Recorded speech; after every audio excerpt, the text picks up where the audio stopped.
More than I will ever need. You know, and I understand there's some pride surrounding the maple syrup. But to us non-Vermonters, it looks like you're trying to get rid of it. They're from out of town? We can get rid of some of it. No, just give us the keys to your trunk. How often do you have pancakes? Every meal?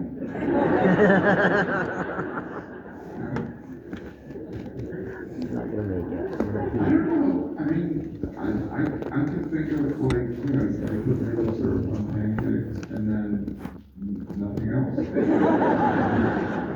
What's that? Put it in martinis. Can you slur a little quicker?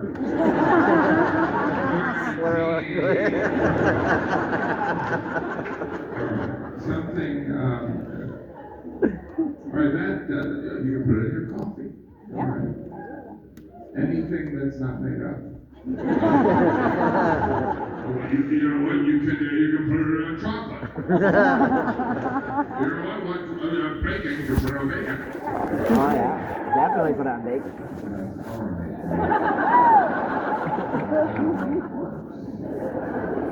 I appreciate you coming out. I really do. Because I'm aware some of you at one point today thought, I don't want to go. Maggie. My defense is dying about I gotta get rid of all this maple syrup.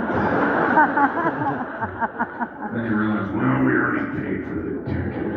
Yeah, right. And I'm very confident at the end of the show, you're like, that was good. Tomorrow morning, not worth it. And when you're at work, it was amazing. Yeah. It was so much better than whatever you did. Yeah. The most interesting life. I gave away a third of my maple syrup. There's a state you have to get rid of a certain portion. Oh my God. Is sent cases of maple, or just stop it with the maple syrup. Right. So true, it hurts my feelings. It is weird, you know, there is a trajectory to a plan, right? You're most excited about a plan when it's hypothetical. Like, oh, we should see Jim Catherine at the Flame. That's a great idea, definitely. Let's definitely do that. And you're a little less excited when the plan is set. You notice tickets you did were going. What is it? Sunday. Yeah. You might work on Monday. We could give them some maple syrup. Stop with the maple syrup jokes. I'm getting sick of it. I haven't always been like this. I used to suffer from FOMO, fear of missing out. Now I suffer from phobia, fear of being invited. Because you don't want to be invited. Hey, are you free? You go,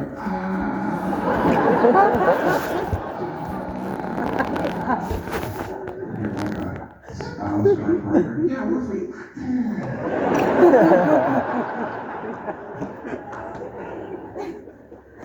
And it's not to say that I don't like, you know, I'm talking about doing things I like with people I enjoy, but in the end, nothing can compete with doing nothing. The sweetness of nothing. Right. You can hear the angels sing. I love it. That's why angels look so peaceful. No responsibility. They don't even have to wear a shirt. After that, maple syrup.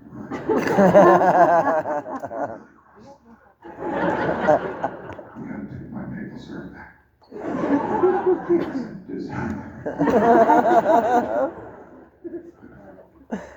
I haven't had an easy time getting here. You weren't running late. That's not horrible.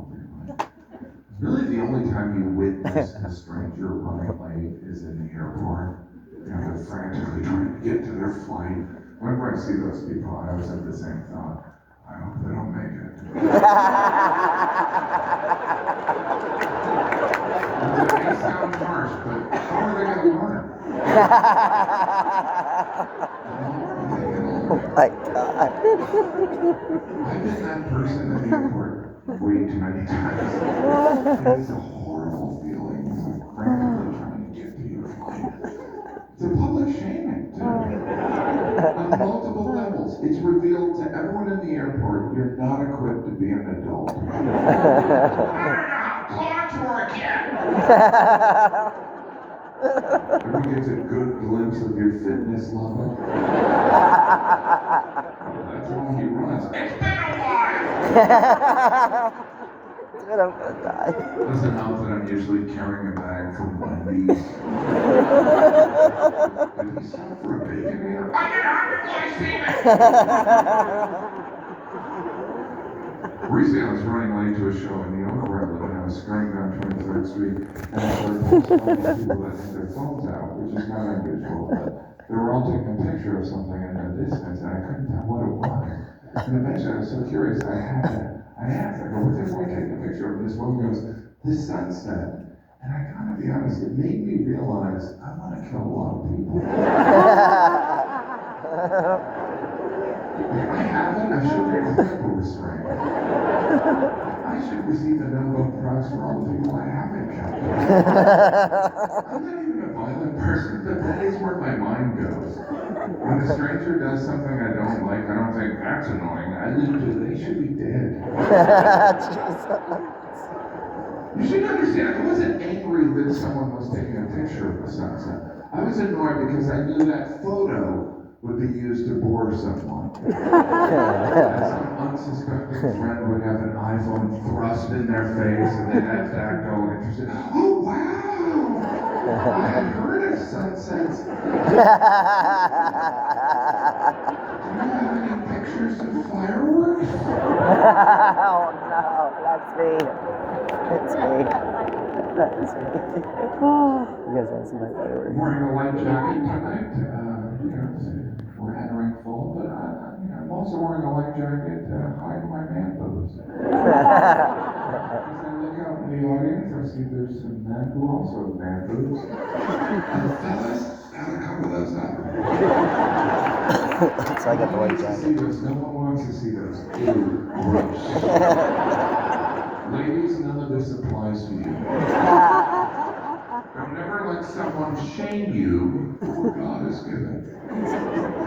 You know, if we are created in God's image, that would mean God has man boobs. He must have done that on the day he rested, right? He was like, I have wiped down 6 straight days. Let there be man boobs. Just barely enough to destroy the guy's self-esteem. What's interesting about my man boobs, some of you are looking at me like, really? More man boobs? I felt like the first couple fell flat, but go ahead. What's interesting about my man boobs is you can only notice them when I wear certain clothing, like if I wear a shirt that's made of fabric. Otherwise, you didn't know. It did reach a point 2 weeks ago. This actually happened. 2 weeks ago, I was looking in the mirror and I was like, that's it. I gotta do something. I'm gonna do planks. And then every day for the next 14 days without failing, you know what I did? Nothing. And then I put on a light jacket and I was like, problem solved. It's all part of my fitness program. Goodbye, man boobs. Hello, light jacket. I don't have a fitness program. We can help you. There are some intense fitness programs. You see these guys on the internet. I get up at 4 a.m. to work out. I get up at 4 a.m. You know what? I get up at 4 a.m. I mean, it is the peak. It's also about commitment. I have an enlarged prostate. I don't want to brag, but more than one doctor has told me my prostate is pretty big. Multiple doctors, and one dentist, by the way. I got a root canal, I woke up the guy said, your prostate. I get that a lot. I do get up Oh my. at 4 a.m. And I tell you, Oh. the last thing I want to do at 4 a.m. is sit on a bed. But I do it because when I pee the bed, my wife is furious. I did it once, and she's like, "You're an alcoholic!" I believe it's called an enlarged prostate. I'm not an alcoholic, which is something an alcoholic would probably say. I'm not an alcoholic! Is it possible to say I'm not an alcoholic without sounding a little like an alcoholic? Especially if you're saying it into a mirror. I'm not an alcoholic. And you're not an alcoholic. We should get a drink together. Celebrate not being alcoholic. I assume some of you don't drink. Maybe you no longer drink. That's a chapter of your life you put behind you. I guess what I'm trying to say is, come on back. Wagons are for children. I'm staying on the wagon, so. Off the wagon. It's like, why do people keep getting on and off my wagon? All I know is if you're traveling by wagon, you deserve a drink. If your view is a horse's ass, you need to For the record, I would never encourage someone to drink alcohol. Unless they want to have fun. Alcohol can be fun. It loosens you up. You lose your inhibitions and sometimes your career and family. Yeah, exactly. The great irony is when I met my wife, I didn't drink at all. And my 2 older kids, they never saw me have a beer until they were in high school.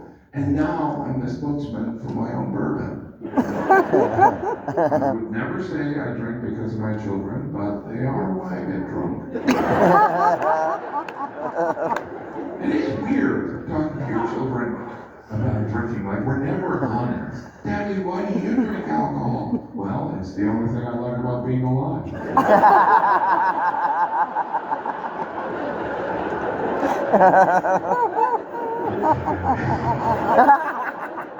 I will occasionally have a bourbon every night. I don't drink bourbon every day. That would be ridiculous. It's just at night.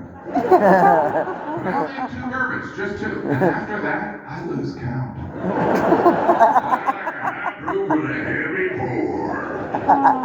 But that is my drink of choice, bourbon. And I'm not an expert on bourbon. You may think that I know what I'm talking about, but to a bourbon expert, I sound like that dad in the Mexican restaurant who insists on ordering in Spanish. Dame mi un tacos. Bueno. The bourbon is a uniquely American whiskey, right? To be called bourbon, it must be made in the United States with 51% corn and consumed by a man who's out of shape.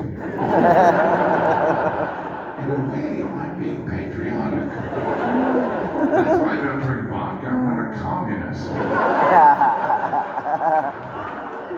If you talk about bourbon, you need to include rye whiskey, which is made with 51% rye. We've all eaten rye bread, and universally it's no one's favorite.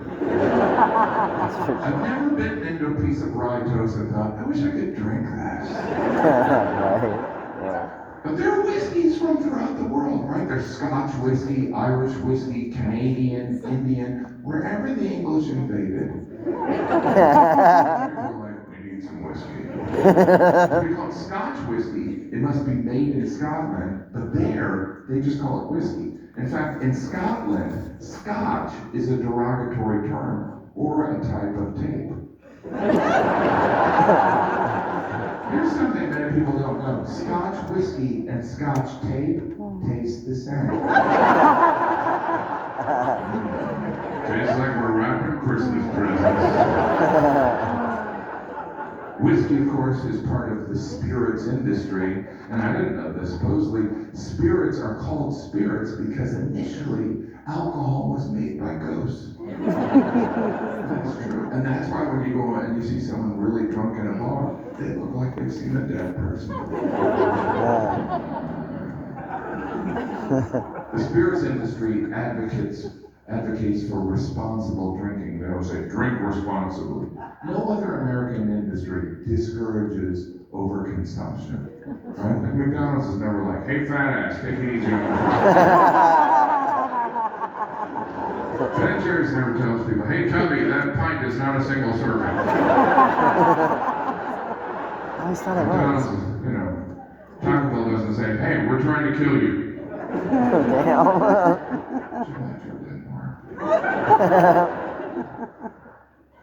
Here's the point where people usually ask, why are there so many whiskey jokes? And there's a reason. My accountant told me if I talk about something on stage, I can write it off on my taxes. That's why I'd like to discuss the following. Happy 23, Whistle Pig, Boss Hog, and King of Kentucky. My favorite whiskeys, and I'm aware even having one favorite whiskey is concerning, and having multiple favorite whiskeys is probably a sign that I have good taste. But if you drink whiskey, favorite can have different meanings. There could be your favorite whiskey you enjoy on a casual basis, a favorite whiskey you use as a mixer, or a favorite whiskey you enjoy when someone else is paying. That's an important distinction. I was lucky enough to co-headline some shows with Jerry Seinfeld. Now, I don't know if you know, but Jerry Seinfeld has no money. Jerry did very well. He doesn't drink, but he knows that I enjoy bourbon. So after our Charlotte show, we were checking into our hotel, and there was a bar in the lobby, and Jerry said, hey, why don't we get a drink? You can get a bourbon. Jerry actually sounds like that. So we walked to the bar, and there was this wall of 100 bottles, and at the top was King of Kentucky, which I had never tried. It's very rare. Initially, it was only released in Kentucky. Whiskey drinkers consider it a unicorn because it's so rare to find. And I thought, oh, I can get King of Kentucky, but it might be expensive, $75, $100 a glass. And then I realized, Jerry, it's not called King of Kentucky. As we sat down, Jerry said, get whatever you want. And I was like, oh, I'm gonna. Jerry ordered a Cavassier, I ordered King of Kentucky, and I watched the bartender climb the ladder up to the King of Kentucky, brought it down. She poured it, she handed it to me, and I tasted it, and it was pure euphoria. I felt like I was the King of Kentucky. Which is ridiculous, because we all know that's Colonel Sanders. Then I had an epiphany. I was like, I should have Jerry try King of Kentucky. He's going to fall in love with bourbon. Then we can go on drinking expensive bourbon, and Jerry can pay for it. I said, Jerry, you got to try this. So he tasted it, and he goes, I don't like it. It's not good. I got another one if you want. And I was like, I thought, I'm gonna. So we got another one, and it was even better. And then the check came. And Jerry was being real quiet. And I go, is there a problem? He goes, your King of Kentucky costs $500 a pop. Damn. And there are a couple of things you can do in that situation. I should point out, Jerry's a friend of mine, but more importantly, he's someone I respect. So I could have said, Jerry, that's ridiculous, I'll pay. But all I said was, sorry, Jerry. I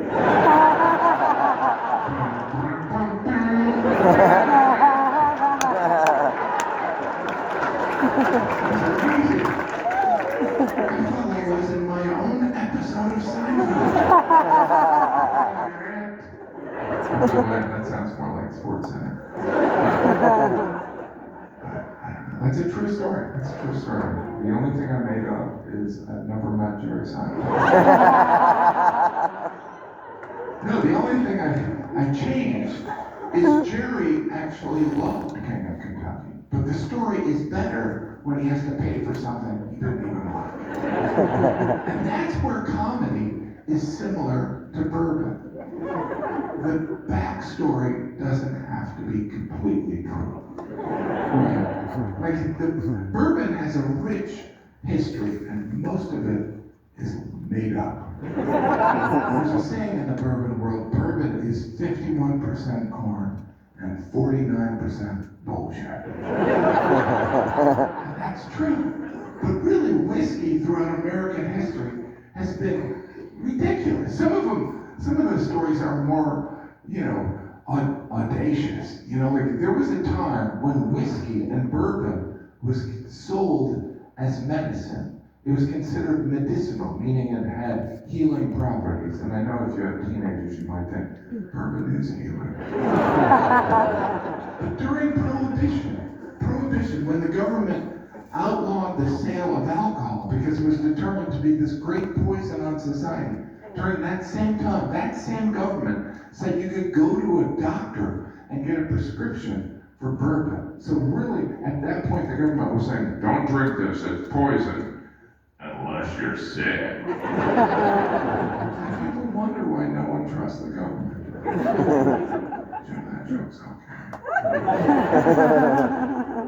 But really, there's many people believe that there's a story in every bottle of bourbon. And as you drink that bottle, that story becomes much more interesting. And when you finish the bottle, you're like, what was the story? There's a bourbon where all the barrels are aged on a ship at sea. It's called Jefferson Ocean. There are other Jefferson brands. I should say these names so I can write them off on the There's Jefferson Reserve, Jefferson Tropics, Jefferson Airplane, which changed its name to Jefferson Starship. There's another bourbon where all the barrels listen to Metallica.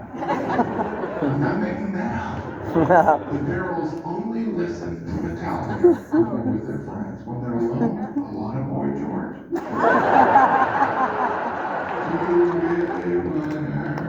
But the thinking in those two examples is that the vibration from being on a boat or listening to the music will affect the flavor of the whiskey. So like if this stool was a bourbon barrel, and it was filled with bourbon, the bourbon in this barrel would have heard my stand-up and your laughter, and that would have affected the taste of this whiskey. And that would be an interesting story, but total horseshit. I could then take the whiskey from this barrel, put it in bottles, and overcharge people for it. And that's what America's about. That's a cute story. It's weird. Bourbon. Drinking bourbon makes me feel like a man. I'm not trying to alienate the women here, but fellas, wouldn't you agree bourbon is kind of like our Shania Twain song? Come on, fellas. Drinking bourbon is the easiest way to feel like a man. Like, you don't have to fix a car, chop down a tree. All you gotta do is just this. Don't I look manly? It's bizarre. But bourbon, more importantly, brings men together. And men need that, right? Women are social animals. A woman, they'll get together for no reason. And men need a reason. You can't be like, hey buddy, you want to go to lunch? They're like, why? But bourbon can bring men together. And they can have manly bonding time. They can get away from their wives, go into their basements and show other men their bottles and have manly discussions about viscosity and mouthfeel and unicorns. And then those men can kiss. Because bourbon is gay. When a guy says he's really into bourbon, he's really saying he's gay. That's not to say that women don't drink bourbon. Women obviously have had a rich history involved in the development of bourbon in America. And some people believe women have superior palates to men. Did you know that? There is scientific proof that a woman can pick up and just stick on a certain thing and just batter it and never let it go. Yeah. And then bring it up months later. Yep. Years, even decades. I'm talking about bourbon. I'm not. That's the science of it. No, supposedly a woman's mouth won't stop. Now that I've alienated half the audience, and one of the people who actually bought the tickets. Oh, damn.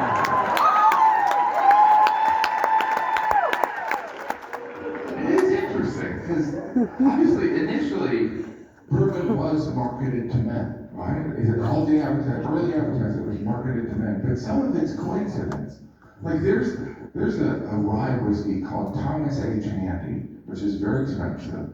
That so if you're into whiskey, you've asked yourself, would I pay $400 for a Handy? My wife would kill me. I really want That's not even the weirdest thing. There's a whiskey called Chicken Cock. Oh, what? That's the name, chicken, which sounds like an insult to seventh grader. Come on. Boy, now you're a chicken cock. I don't know how they expect people to go into a bar and order that. I want a chicken cock. You're in the wrong bar. But the brand has that name because when it was introduced in the middle of the 1800s, people didn't use the term rooster. They said hen or chicken cock. Until people were like, you gotta stop saying that. Some people believe the rooster or the chicken cock, if you will, is how we came up with the term cocktail. Some people believe the initial cocktail was the drink you would have in the morning after a night of heavy drinking, which would allow you to cock out your tail and face the day like a rooster. And I heard that and I was like, how much were these people drinking? Because I have two bourbons and I can't walk.